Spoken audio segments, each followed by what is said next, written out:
ఇప్పుడు home loan తీసుకోవాలంటే సిబిల్ అనేది మ్యాండేటరీనా? ఎలాంటి సిబిల్ ఉన్న వారికైనా ఇస్తారా?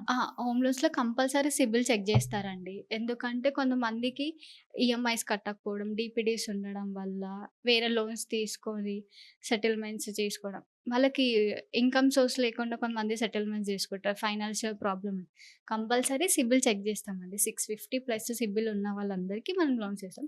దాంట్లో గూడా మనం సిబిల్ చెక్ జేసుకొని వాళ్ళ ఎలిజిబిలిటీ కాదా చెక్ జేసుకున్నాంకనే మనం లోన్స్ ఇస్తాం. Okay madam. ఇప్పుడు ఒక చిన్న డౌట్. కస్టమరు హైదరాబాద్‌లో వర్క్ చేస్తారు. వాళ్ళు విలేజ్‌లో గాని అక్కడ ఇల్లు కట్టుకోవాలనుకుంటారు. అక్కడున్న వాళ్ళకి ఇక్కడ వర్క్ చేస్తుంటారు. అలాంటి వాళ్ళకి గూడా లోన్స్ ప్రొవైడ్ చేస్తారా? లేకపోతే కస్టమర్ అక్కడనే వర్క్ చేయాలి, అక్కడనే తీసుకోవాలని ఏమన్నా?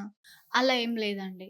కస్టమర్ ఇక్కడ వర్కింగ్. ఇక్కడ స్టే చేస్తున్నారు. బట్ ఆయన ప్రాపర్ వచ్చేసి వరంగల్ అనుకోండి ఓకే. సపోజ్‌గా. అక్కడ కూడా లోన్ ఇస్తాం. ఇక్కడ లొకేషన్. మ్యాన్‌గా చూసేదేంటంటే మ్యాండేట్‌గా అడ్రెస్ ప్రూఫ్ చెక్ చేస్తారు. కస్టమర్ ఎక్కడుంటున్నారని. ఓకే. కొంతమంది కస్టమర్స్ ఇక్కడున్నా గానీ వాళ్ళ పర్మనెంట్ అడ్రెస్ వచ్చి వరంగల్ ఉంటది ఓకే. సపోజ్‌గా. ఇక్కడ అడ్రెస్ ప్రూఫ్ ఏముందో దాన్ని బేస్ చేసుకొని మనము ఇస్తాం. ఎక్కడున్నా చేస్తాం.